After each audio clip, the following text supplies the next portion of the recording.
Hi everyone, it's Katrina. Number 8. Roslin Chapel. 7 miles outside Edinburgh in Scotland, there's a breathtaking chapel that has been puzzling historians for centuries. The chapel boasts intricately carved stonework. The stones are embedded with unusual symbolism. In local legend, there are stories of cults, aliens, portals, and Templars. It's called Roslin Chapel. The first theory is that the ancient holy building was used as a stargate for extraterrestrials. The beautiful but abnormal patterns in the stonework on the ceiling have led people to think it was used as a portal or a doorway between worlds. Because of the otherworldliness of the geometric patterns on the ceiling, which many say were not the work of human masons, people think aliens did it.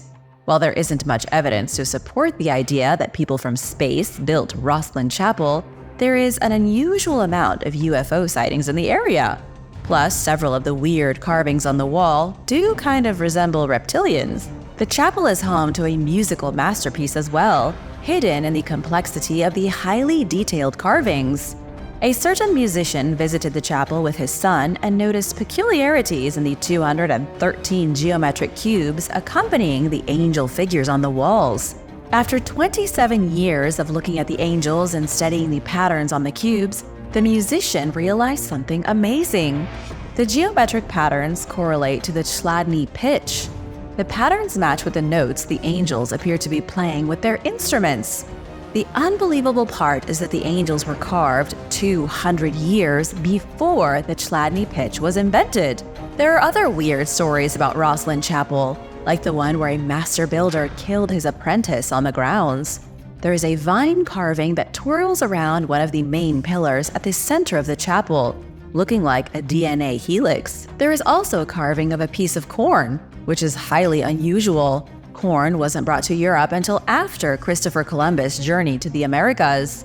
There was no way an architect in Scotland could have known about indigenous plant life on an undiscovered continent. The last big legend surrounding this magical chapel is that it was used by the Knights Templar. After the Knights Templar were destroyed by King Philip IV of France in 1307, those who survived supposedly journeyed to Scotland to seek refuge. One of their properties was located just a few miles from Roslin Chapel, so they hid out there like outlaws. Rumor is they had an extremely important relic with them, taken from the Templar headquarters in Paris before its destruction. Whatever treasure they had, perhaps even the Holy Grail or maybe the Ark of the Covenant, was then buried underneath Roslin Chapel. Unfortunately, the truth of the holy building puts a damper on the legend of the Templars using it to hide treasure. It wasn't built until the middle of the 15th century by William Sinclair, 1st Earl of Caithness. That was over 100 years after the Knights Templar were eliminated.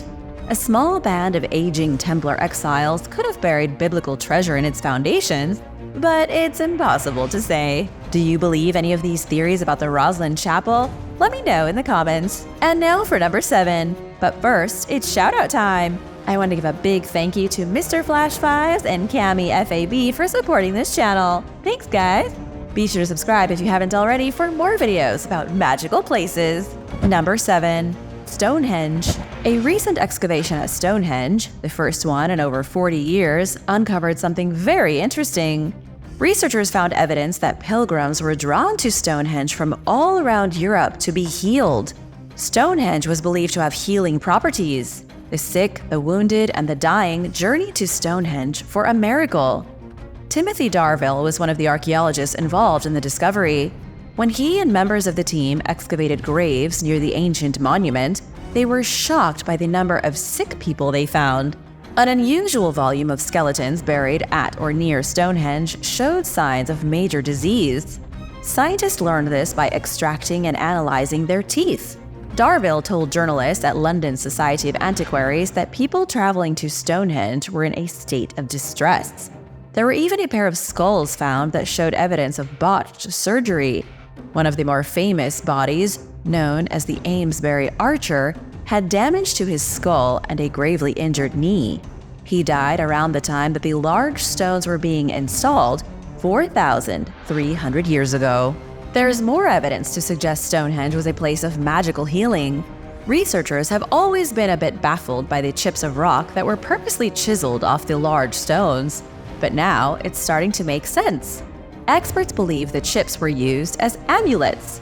Pilgrims traveled to Stonehenge and broke off their own small piece of the monument for themselves, then fashioned it into a magical amulet. They must have believed owning just a tiny piece of Stonehenge could cure the sick and bring them good luck. Number 6. Knock Shrine. On the evening of August 21st, 1879, it was raining heavily in Ireland. On that evening, in the rain and in the thunder, 15 locals in County Mayo saw the apparition of Mary, Saint Joseph, and Saint John the Evangelist. There was also a lamb. The 4 ghostly figures stood on an altar before a cross inside Knock Shrine. It was one of the greatest miracles in modern Christianity. It also happened at a terrible time for Ireland. The country was in a potato blight year, one of the worst since the famine of 1847. People were starving and dying in the streets because there was nothing to eat. The appearance of the Virgin Mary and the Lamb were much welcomed symbols of hope. The miracle began at 8 p.m. sharp. Mary Bairn and Mary McLaughlin saw the apparitions and couldn't believe their eyes. Mary Bairn ran home to tell her parents. Word quickly spread through the village. Within a handful of minutes, 15 people were standing at Knock Shrine in awe of the unflinching ghosts. After the event, word reached the Vatican. The Archbishop of Tuam, John McHale, initiated an inquiry into the event. All 15 witnesses were interviewed, with each testimony being found satisfactory. No natural cause was discovered for the apparitions. There was no trace of fraud involved. After the apparitions were seen, everyone went back to their lives. Nobody was trying to get rich or cause a fuss about it. Then came the miracles. A deaf person suddenly recovered their hearing upon visiting Knock Shrine 12 days after the apparitions. In October 1880, a year after, Archdeacon Kavanaugh had recorded 637 confirmed miracle cures. Popes have visited Knock Shrine because of its holy magic. Most recently, Pope Francis blessed a new processional statue of Our Lady of Knock in Rome before it was sent to Ireland. Number 5. The Temple of Dawah. The Temple of Dawah is an ancient Egyptian temple which stands in the Nubian area at the very south of the country. South of Aswan, right at the very edge of modern Sudan, looms the mystical temple built around the 2nd century BC. It was constructed in dedication of the deity Thoth. Thoth was the god of magic and supernatural power. He was also the god of writing and knowledge, but was most venerated by practitioners of magic. The temple was rediscovered by European explorers in the 19th century, totally buried under sand and silt. It was slowly cleared from the desert, only to be threatened by the construction of the Aswan High Dam in the 1960s. Archaeologists dismantled the entire temple and put it back together safely out of the reach of floodwaters. Nobody knows what went on in the temple. When it was first built, the temple was nothing but a single room visited by priests of Thoth. They likely gave offerings to the god of magic, things like inks and writing cases. Any tool used by a scribe was considered a good offering to Thoth. The god was also called upon because of his magical prowess.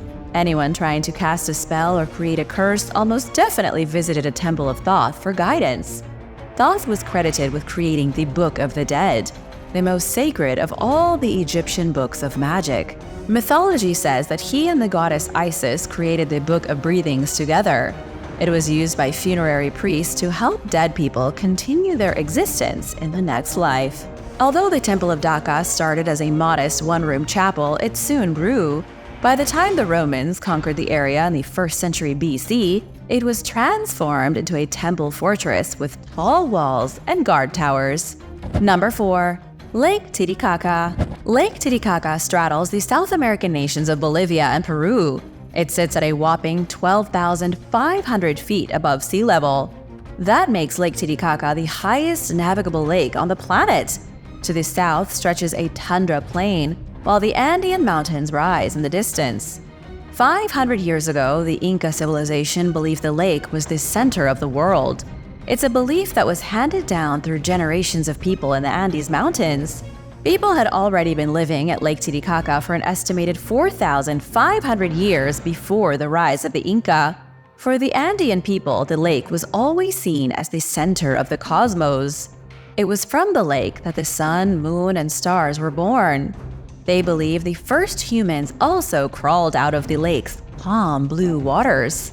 In Inca mythology, Lake Titicaca was a place of powerful magic. Viracocha, the creator god, first made a race of stone giants from the lake. But after the stone giants proved too troublesome, Viracocha created humans. However, the humans weren't very good either. They were greedy and vain and hedonistic. Viracocha was disgusted with the creations, so he sent a flood to destroy the earth. The creation story of the Inca is very similar to the flood myth from the Bible. After the flood, the few survivors were allowed to live. They began civilization on the shores of Lake Titicaca.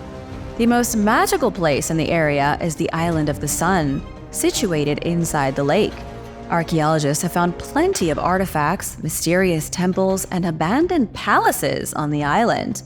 They think this was the epicenter of Inca religion during the last part of the 15th century, right before the Spanish invasion. Number 3. The Hars Mountains. In the German highlands, the Hars Mountains attract believers in witches and lovers of magic from across the globe. The whole place is steeped in pagan folklore and mystical legends. One town gets more attention than the others, a place called Quedlinburg.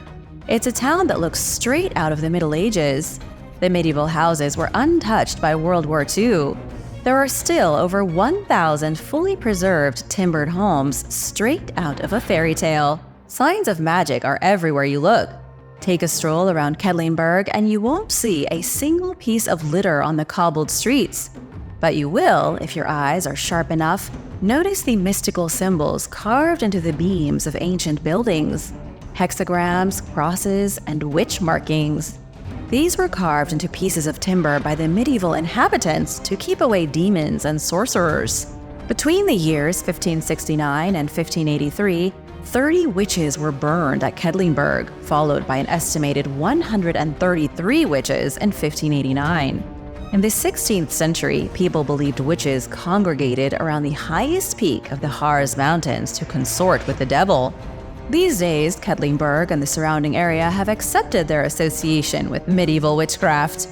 But do you think this really was home to an ancient coven of witches? Were there magical women meeting at the top of the mountain? Let me know your thoughts in the comments. Number 2. The Mugal Caves. The Mugal Caves, also called the Caves of the Thousand Buddhas, are a series of caverns far to the northwest of China, near the edge of Mongolia. The area was an extremely busy part of the Silk Road in the 4th century AD, with the oasis town a popular stop for traders and pilgrims. The first caves were carved by monks into the face of a rock cliff 1,700 years ago. Soon, the caves were occupied by nearly 400 monks. What nobody knows is how the caves became one of the greatest repositories for mystical information in the world.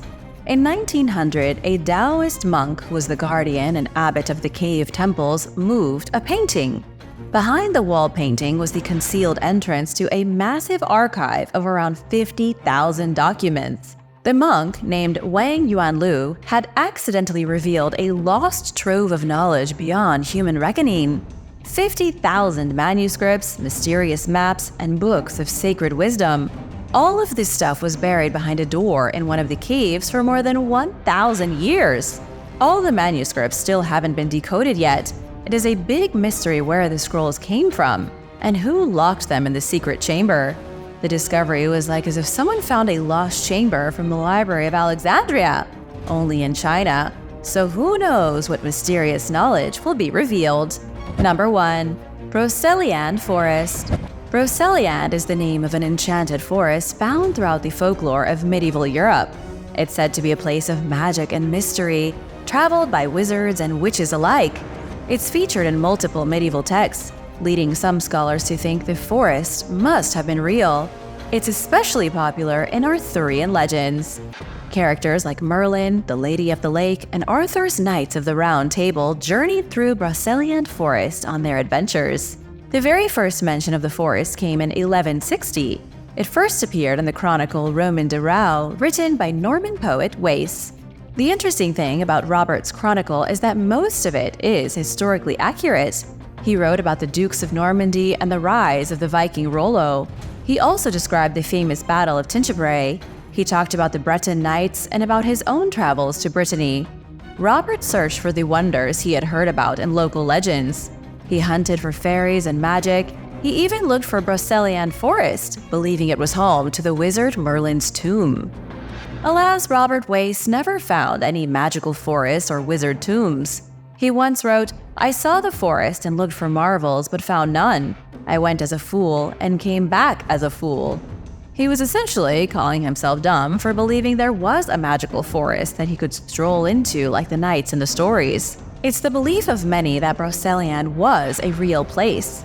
Modern scholars think it was a vast, sprawling forest in Brittany, though most experts don't believe it was ever home to fairies or magicians. Do you believe there are places in the world where magic is real?